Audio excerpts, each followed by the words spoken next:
This is Real News Media TV, coverage you can trust. Please like, share, subscribe, and hit the notification bell. Select all for daily news updates. Good morning, my Real News Media TV family. Thank you so much for tuning in this morning, and I'm wishing for everyone a wonderful and a productive day. And in the news this morning for July 10, 2023, morning colleagues remember Hanover cop as a dedicated lawman.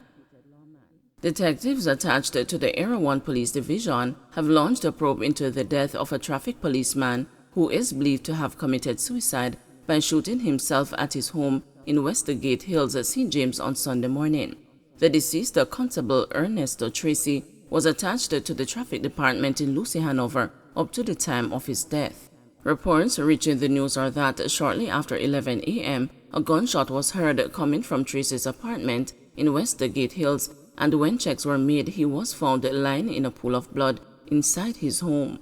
He had a gunshot wound to the head and his firearm was lying beside him. The police were summoned and Tracy was rushed to the Cornwall Regional Hospital where he was admitted in critical condition. He, however, succumbed to his injury on Sunday afternoon. Tracy was a very secretive person. He never did like to talk about himself, and as a matter of fact, we as a police knew very little about his personal life. One traffic cop in Hanover told the news. He was a very dedicated and hardworking officer and has always been on the ball since he was transferred from St. James to Hanover close to 2 years ago. The traffic cop said that Tracy spent most of his years with the Freeport Traffic Department in St. James but was transferred to Hanover in early 2022 where he had been working until his death. Another policeman in Hanover said he saw Tracy last Monday at the Lucy Parish Court where he had a traffic matter with two Rastafarian brothers. Tracy is my very good friend. As a matter of fact, I speak to him quite a lot, but he never gave me any form of indication that he was going through stress or anything like that, the senior police officer said. I spoke to him last Monday after he came to court in Lucy, and as a matter of fact, he was in a cheerful mood, so I don't see what could have driven him to take his own life. The officer further stated that Tracy never struck him as the kind of person who would commit suicide.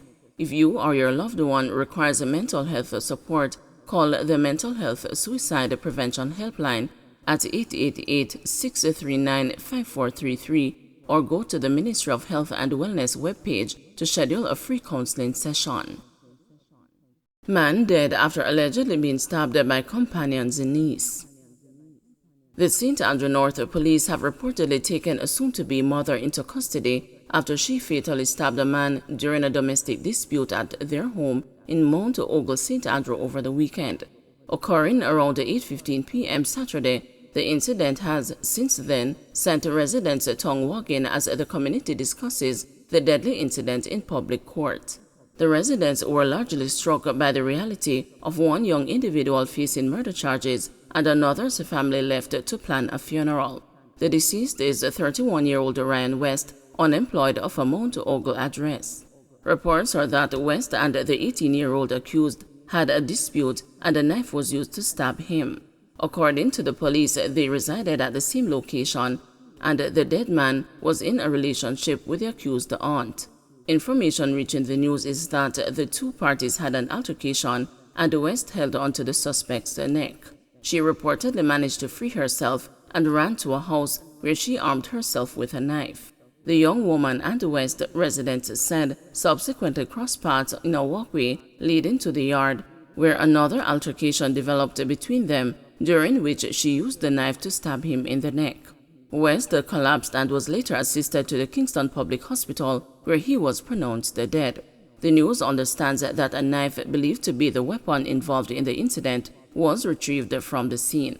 Yesterday, residents said there had been a contentious vibes in the area since another woman became pregnant with West's child and he started a new relationship. Them say him no have no respect. That was what them have to say.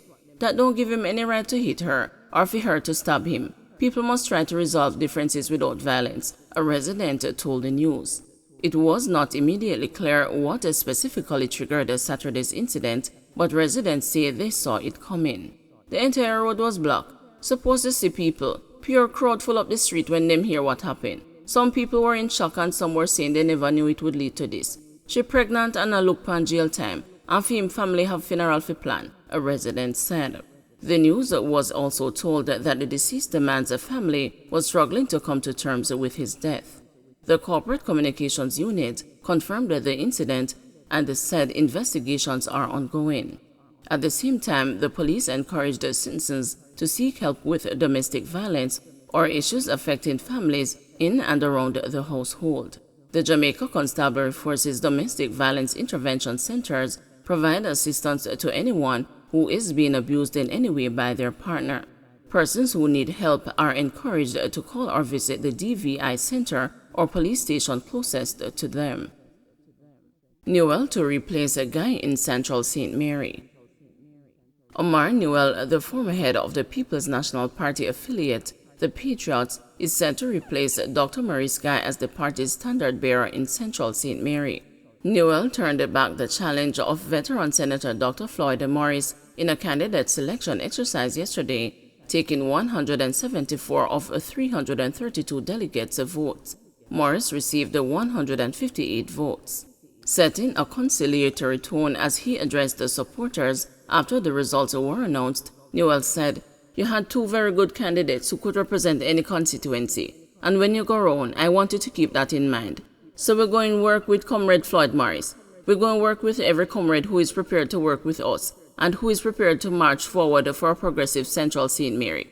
The result confirmed the findings of a leaked internal PNP poll that found Newell to be the preferred candidate over Morris, who was making a second attempt to become a member of parliament in the constituency of his birth. Guy has been the MP for St. Mary Central for almost 21 years. Labour Ministry intervenes, calls a conciliation meeting with strike-ready NWC workers' representatives.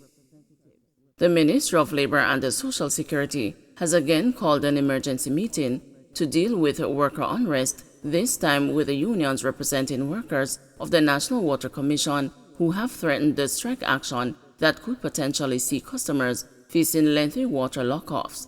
In a statement yesterday, the ministry said it had called the emergency conciliation meeting for today in response to a 72-hour strike notice served on the NWC. At the meeting, which was announced several hours after the unions representing workers at the NWC jointly served the strike notice over concerns with the ongoing public sector compensation review, it is hoped an engagement can be worked out to break the tension around the compensation proposal. In its release, the Labour Ministry said the management of the NWC and the unions have been invited to conciliation talks at the Ministry of Labour and the Social Security's office commencing at 2 p.m.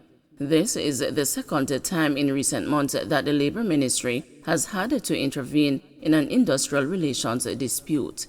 In March, the Labour Ministry called an emergency meeting between the Ministry of Education and Youth and the Jamaica Teachers Association after the teachers' union threatened industrial action at government-administered educational institutions. Now, the more than 2,000 workers at the state-owned NWC, which provides piped water services for customers across the island, want the government to address their concerns about the new salary bands outlined in the compensation review. Helen Davis White, General Secretary of the Jamaica Association of Local Government Officers, said the notice, dated July 7, was delivered close to 7 o'clock on Saturday evening. The issues relate to discontent over the pay bands developed for the NWC, particularly at the lower ends, and the convergent principles, but we do not want to go into details in the media at this time, Davis White told the news. The government has over the past several months been pursuing a contentious restructuring of compensation for public sector workers. Davis White said she had hoped for the meeting to take place today. The other agencies representing workers at the utility company are the Bustamante Industrial Trade Union, the National Workers Union, the Union of Public and the Private Employees, and the NWC Executive Staff Association. The threat of strike action comes as customers continue to grapple with restrictions implemented months ago to deal with the ongoing drought. In May of last year, the workers went on a strike for 2 days over a reclassification exercise, crippling businesses and some public services across the country.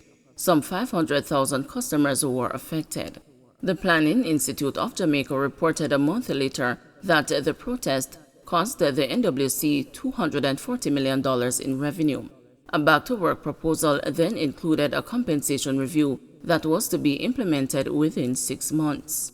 Amid last year's protest, Prime Minister Andrew Holness said he had sought a legal opinion from Attorney General Dr. Derek McCoy on whether the NWC and its workers are classified as essential workers, a categorization which, according to Part 3, subsection 9(5) of the Labor Relations and Industrial Disputes Act, would forbid them from taking industrial action. Don't forget to like, share, subscribe, and hit the notification bell. Select all for daily news updates.